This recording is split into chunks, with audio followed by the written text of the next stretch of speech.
নমস্কাৰ, মই ললিত পেগু। আমি VPIৰ BTR দৰ্পণ এটা অনুষ্ঠান পাতি আছিলোঁ। আজি আমি অন্তিম খণ্ডটোলৈ আহিছোঁ।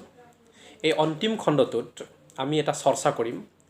BTR নিৰ্বাচন সমাগত, প্ৰথম পৰ্যায়ৰ নিৰ্বাচনলৈ 8টা দিন বাকী আছে আৰু 10 তাৰিখে হ'ব দ্বিতীয় পৰ্যায়ৰ নিৰ্বাচন। তথাপিতো আমি এটা চৰ্চা কৰিম যে প্ৰথম চৰ্চা আৰু দ্বিতীয় চৰ্চা ইতিমধ্যে আমি শেষ কৰিছোঁ আৰু তৃতীয় তথা অন্তিম চৰ্চাত আমি চৰ্চা কৰোঁ যে BTRত সত্তা কাৰ। বহুত মানুহে ক'ব খোজে যে BTRত চৰকাৰ কাৰ বুলি সোধে। একচুৱেলি BTRটো এখন চৰকাৰ নহয়, এইকাৰণে BTRত চৰকাৰ নহয়, সত্তা কাৰ। 1 নম্বৰ, যে পূৰ্ব মুখ্য কাৰ্যবাহী সদস্য হাগ্ৰাম মহিলাৰী নে আপচুৰ পূৰ্ব সভাপতি প্ৰমোদ বড়ো, কোনে বহিব সত্তাত কাৰ আদৰ্শক লৈ জনসাধাৰণে ভোট দিব। এতিয়াও সময় আছে, তথাপিতো বৰ্তমান তাৰিখলৈকে যিটো চিটুৱেশ্যন আমি দেখিছোঁ এই চিটুৱেশ্যনৰ চৰ্চা কৰিম। কিবা ভুল ভ্ৰান্তি যদি আপোনালোকে বুলি ভাবে, এইটো মোৰ ব্যক্তিগত কথা হ'ব, কাৰণ BTRত আমি 3rd ৰাউণ্ড, এতিয়া 4th ৰাউণ্ড আমি খতম কৰিছোঁ। 4th ৰাউণ্ডৰ অন্তত কি ৰিজাল্ট ওলাইছে এই সম্পৰ্কে আপোনালোকক জনাম। যে ইয়াত হৈছে হাগ্ৰামাৰ চৰকাৰ হ'ব, হাগ্ৰামাই সত্তাত থাকিব, প্ৰমোদ বড়োৱে সত্তাত থাকিব নে আন কোনো তৃতীয় ব্যক্তিয়ে সত্তাত থাকিব, এইটো এটা প্ৰশ্ন হৈ আছে। প্ৰথম কথাটো হৈছে BTCৰ পৰা BTR শান্তি চুক্তিৰ নামত এয়া গৃহকণ্ডল নে মূল্যবোধৰ ৰাজনীতি, এইটো বৰ্তমান তাৰিখলৈকে ধৰিব পৰা নাই। কেতিয়াবা এনেকুৱা লাগে এয়া মূল্যবোধৰ ৰাজনীতি নহয়, এয়া গৃহকণ্ডল হৈছে। গৃহকণ্ডল হৈ যোৱাৰ পিছত গৃহকণ্ডলে হয়তো জাতি জনগোষ্ঠীসমূহক, ইয়াত বসবাস কৰি থকা জাতি জনগোষ্ঠীসমূহক ক্ষতি কৰিব নেকি, এনেকুৱাও এটা কেতিয়াবা ভাবোঁ। দ্বিতীয় কথাটো হৈছে বৰ্তমান আদৰ্শ বা বিচাৰকেন্দ্ৰিক ৰাজনীতিতকৈ বৰ্তমান তাৰিখত ব্যক্তিকেন্দ্ৰিক ৰাজনীতিক নিৰ্বাচনত বেছি গুৰুত্ব প্ৰদান কৰা দেখা গৈছে। কাৰণ ইয়াতে আৰোপ আছে যে ইয়াত এটা কথা আছে যে BPF, UPPL বা BJPৰ আদৰ্শ এটা আনটোৰ দৰে, এওঁলোকৰ আদৰ্শৰ কোনো ডিফাৰেঞ্চ নাই। গতিকে আমি দেখিছোঁ এওঁলোকে যিসকলে সত্তাৰ পক্ষলৈ গৈ আছে এওঁলোকৰ ব্যক্তিকেন্দ্ৰিক ৰাজনীতিকহে মানুহে বেছি গুৰুত্ব দি আছে, আদৰ্শকেন্দ্ৰিক ৰাজনীতিক গুৰুত্ব দিয়া আমি দেখা পোৱা নাই। ইয়াতে আৰু এটা ব্যৱস্থা চলি আছে যে পৰিৱৰ্তন যাত্ৰা, পৰিৱৰ্তনৰ নামত প্ৰমোদ বড়োৱে খুব ভোট খুজি আছে জনসাধাৰণৰ পৰা, পৰিৱৰ্তন হ'ব লাগে, গতিকে চলো পাল্টাই চলি আছে। যে পৰিৱৰ্তন যদি সমগ্ৰ বিশ্বত হৈছে, তেনেহ'লে সমগ্ৰ ভাৰতবৰ্ষত হৈছে, সমগ্ৰ অসমত যদি হৈছে, তেনেহ'লে BTRতো যে পৰিৱৰ্তনৰ নামত প্ৰমোদ বড়োৱে ভোট খুজি আছে। কিন্তু এটা কথা, গুৰুত্বপূৰ্ণ কথা আমি মানিব লাগিব, আজিৰ পৰা এক সপ্তাহ আগলৈকে যদি BTCত কাৰ চৰকাৰ হ'ব বুলি যদি কোৱা হ'লে বা BTCত কাৰ সত্তা হ'ব বুলি যদি সোধা হ'লে, নিশ্চিত ৰূপত কোনো আকুৰগোজ নকৰাকৈ বা কোনো সন্দেহ নকৰাকৈ কোনোবা এজন ব্যক্তিয়ে হয়তো কৈ দিলেহেঁতেন যে UPPLৰ প্ৰমোদ বড়োৰ চৰকাৰ হৈ পৰিব, সেইটো কথা স্পষ্ট হৈ পৰিছিল।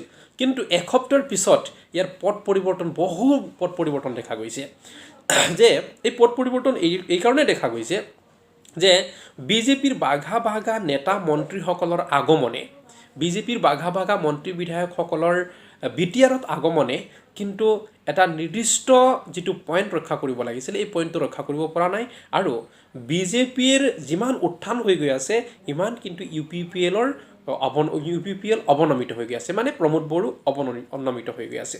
এই অৱনমিত কাৰণটো যে BJP আৰু UPPLৰ মাজত যে মিত্ৰতাৰ এটা বান্ধোন যে আছে, এইটো জনসাধাৰণে স্পষ্ট ৰূপত দেখা পাইছে।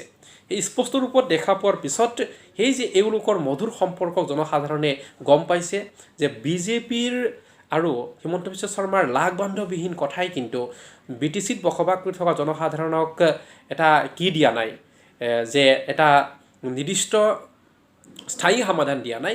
এইটো মাত্ৰ সত্তাৰ নামত এটা মাতলামি বুলি এটা পৰিচয় পাইছে। গতিকে UPPLৰ যিখিনি উত্থান আছিলে, এই উত্থান অৱনমিত হৈ গৈ থকা দেখা পোৱা গৈছে।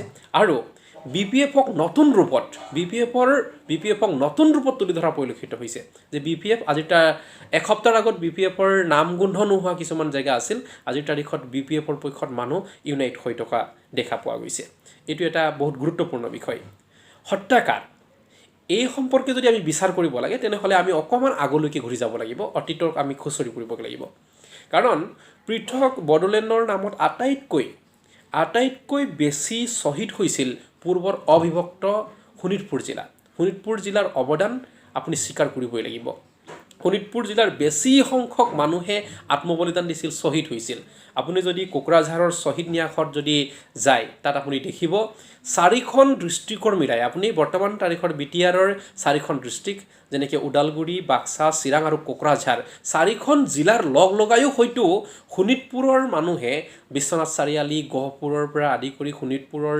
মানুহখিনি যিমান আত্মবলিদান দিলে শ্বহীদ হ'ল এওঁলোকৰ সমান নহ'ব এওঁলোকৰ বেছি আছে কিন্তু এটা কথা যে ইমানখিনি আত্মবলিদান দিয়াৰ পিছত শ্বহীদ হোৱাৰ পিছতো শোণিতপুৰ জিলাক বাদ দি 4খন জিলাত গঠন হ'ল BTC আৰু এই BTC গঠন হোৱাৰ পিছত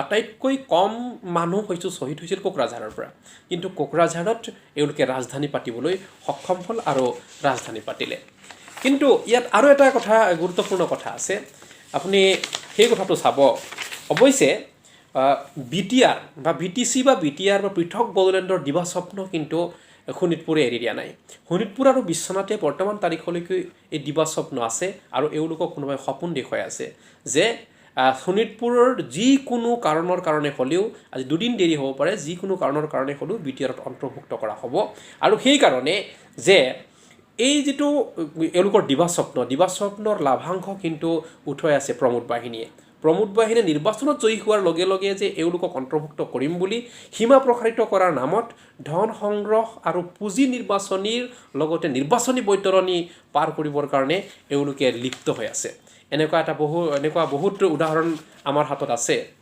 তথ্যভিত্তিক আমাৰ উদাহৰণ আছে কিন্তু সেই দিবা স্বপ্নই কিমান দূৰ এওঁলোকক সফলতাৰ দিশলৈ লৈ যায় এইটো সময়ে ক'ব আমি ভাবোঁ যে বিশ্বনাথবাসী আৰু শোণিতপুৰবাসীৰ যিটো আশা আকাংক্ষা পূৰণ হওক তাৰ আমাৰ ডিমত নাই কিন্তু প্ৰলোভনৰ সত্তা বা দিবা স্বপ্নত আপোনালোকে নাথাকিলে বেছি ভাল হয় বুলি আমি ভাবোঁ হত্যা আৰু নিৰ্বাচনী ইতিহাসৰ পাত যদি আমি লুটিয়াই চাওঁ আমি ক'লোঁ যে যিটো জিলাৰ পৰা বেছিভাগ মানুহে আত্মবলিদান দিছিল শ্বহীদ হৈছিল শ্বহীদ ন্যাসত এওঁলোকৰ নাম পৰিপুষ্ট হৈ আছে কিন্তু সেই জিলাখনক বাদ দি যিটো BTC গঠন হ'ল সেই BTC গঠন হোৱাৰ পিছত নিৰ্বাচনী ইস্তাহাৰত যদি আমি চাওঁ আৰু নিৰ্বাচনী ইতিহাস যদি আমি চাওঁ তেতিয়া কোকৰাঝাৰ জিলাই পূৰ্বৰ পৰা নিজৰ সত্তা হাতত চম্ভালি ৰাখিছে কিন্তু সহায়ক হিচাপে এওঁলোকে ওদালগুৰিক বন্ধুত্ব মনোভাৱেৰে এই 4খন জিলাৰ পৰাও কোকৰাঝাৰ আৰু ওদালগুৰিয়ে ইউনাইট হৈ বন্ধুত্বসুলভভাৱে এওঁলোকে বৰ্তমান তাৰিখলৈকে শাসন চলাই অহাৰ পিছত যে চিৰাং আৰু বাক্সাক বিশেষ গুৰুত্ব দিয়া দেখা আমি পোৱা নাই আৰু চিৰাং আৰু বাক্সাৰ নেতাসকলক বিশেষ গুৰুত্ব প্ৰদান কৰা আমি দেখা নাই হয় ছেকেণ্ড পজিশ্যনত ৰাখি দিয়ে যে ডিপুটি চিফ কৰি ৰাখি দিয়ে কিবা কৰি ৰাখি দিয়ে এনেকুৱা ৰাখি দিয়াৰ পিছত এতিয়া মূল কথাটো হৈছে হত্যালৈ যাবৰ কাৰণে প্ৰমোদ বড়ো হৈছে বাক্সা জিলাৰ মানুহ হিচাপে প্ৰমোদ বড়োক কিমান গুৰুত্ব দিব সেইটো অৱশ্যে সময়ে ক'ব কিন্তু বৰ্তমান তাৰিখতো হত্যাত যাবৰ কাৰণে যিটো মেজিক সংখ্যা লাগে এই মেজিক সংখ্যাৰ দায়িত্ব কিন্তু ওদালগুৰিৰ হাতত আছে বেলেগ জিলাৰ হাতত বৰ্তমান তাৰিখৰ নাই ওদালগুৰিয়ে যাক মৰম কৰিব ওদালগুৰিয়ে যাক হত্যালৈ প্ৰেৰণ কৰিব সেইজন মানুহে হত্যাত বহিব গতিকে সেইটো এটা ইতিহাস হৈ আছে এই ইতিহাসৰ পৰা কি শিক্ষা লয় আৰু 7 দিন বা 8 দিন আছে তাৰ পৰা কি শিক্ষা লয় এইটো সময়ে ক'ব ইয়াৰ পৰা বুজা যায় যে আমি এটা কথা চালোঁ যে ইয়াৰ পৰা আমি গোটেইখিনি চৰ্চা কৰাৰ পিছত এটা কথা বুজি পোৱা গ'ল যে BTRত বিজেপিৰ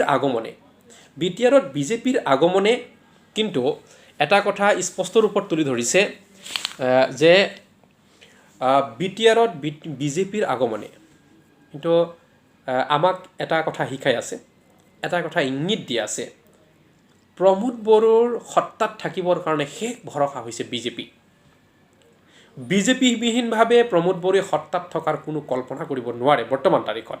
আৰু হিমন্ত বিশ্ব শৰ্মাৰ লাগ বান্ধ নোহোৱা কথাই BPF-ক সাৰ পানী যোগাইছে।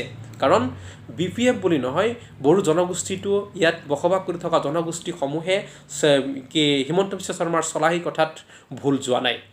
তেতিয়ালৈকে ভুল গৈ আছিল, কিন্তু এক সপ্তাহৰ পিছত পট পৰিৱৰ্তনে এনেকুৱা দেখুৱাইছে BPF-ক সাৰ পানী যোগাইছে আৰু BPF-ক অধিক শক্তিশালী ৰূপত তুলি ধৰিছে।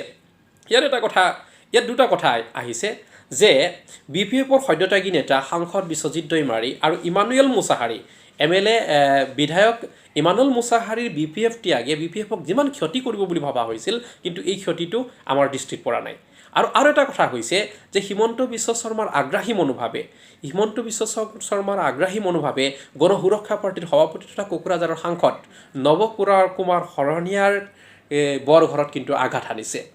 এই বৰঘৰত আঘাত হনা কাৰ্যই নৱ কুমাৰ শৰণীয়াই কিন্তু বৰ্তমান সুৰ সলাইছে আৰু প্ৰয়োজনীয়তাৰ খাতিৰত হিমন্ত বিশ্ব শৰ্মাৰ যিটো বিজেপিৰ যিটো BTCত আগ্ৰাসন, এই আগ্ৰাসনৰ ওপৰত ভিত্তি কৰি হয়তো হীৰা শৰণীয়াই নৱ শৰণীয়াই হয়তো এও BPF-ৰ পক্ষত অৱস্থান ল'ব পাৰে।